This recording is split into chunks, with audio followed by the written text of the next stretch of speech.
Actually, I picked out the car I have based on the fact that it had airbags on both sides. So that was a factor. It may have been the first car of its type ever made with airbags, but I think I think my car actually, it's both heavy and has airbags, and those are two primary factors in safety. I don't think I don't think a safer car is necessarily being made. It might be safer to drive around in a big heavy-duty truck or something, but I'm not ready for that. Incidentally, on a car, I look at that like anything else. It would take me probably a half a day to go through the exercise of buying a car and reading the owner's manual and all of that. And that's just a half a day I don't want to give up in my life for no benefit. If I could write a check in 30 seconds and be in the same position I'm in now with a newer car, I'd be glad to do it this afternoon. But I don't like to trade away when there's really no benefit to me at all. I'm totally happy with the car. I just don't want to trade away the amount of time I'd have to spend fooling around to get familiar with and get title to and do all the rest of the things. Pick one out, so a new car. But if there's a safer car made, I'll be driving in it. Well, in personal consumption, Warren is more frugal.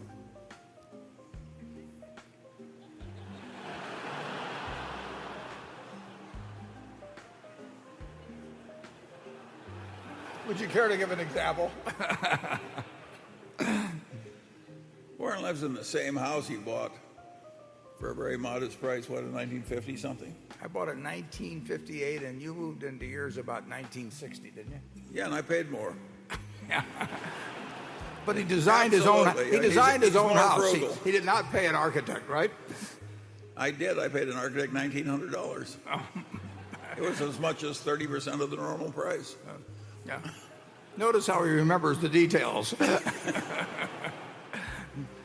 No, I have everything in life I want. It's a very simple thing. If there's anything that money could buy, there are things money can't buy. But if there's anything money could buy that I wanted, I'd do it this afternoon. I wouldn't have any problem with that at all. I do not think that standard of living equates with cost of living beyond a certain point. I mean, up to a certain point, there's no question that it does. I mean, in terms of having good housing, good health service, good food, everything. But good transportation.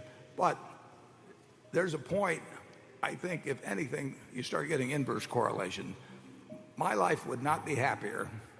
In fact, it'd be worse if I had 6 or 8 houses or a whole bunch of different things I could have.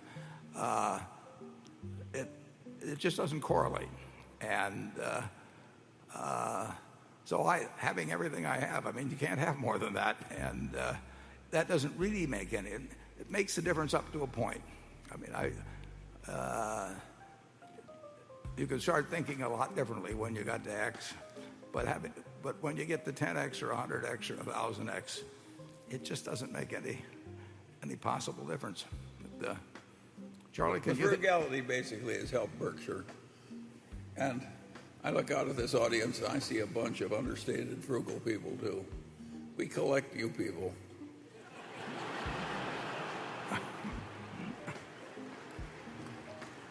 But forget about it this weekend.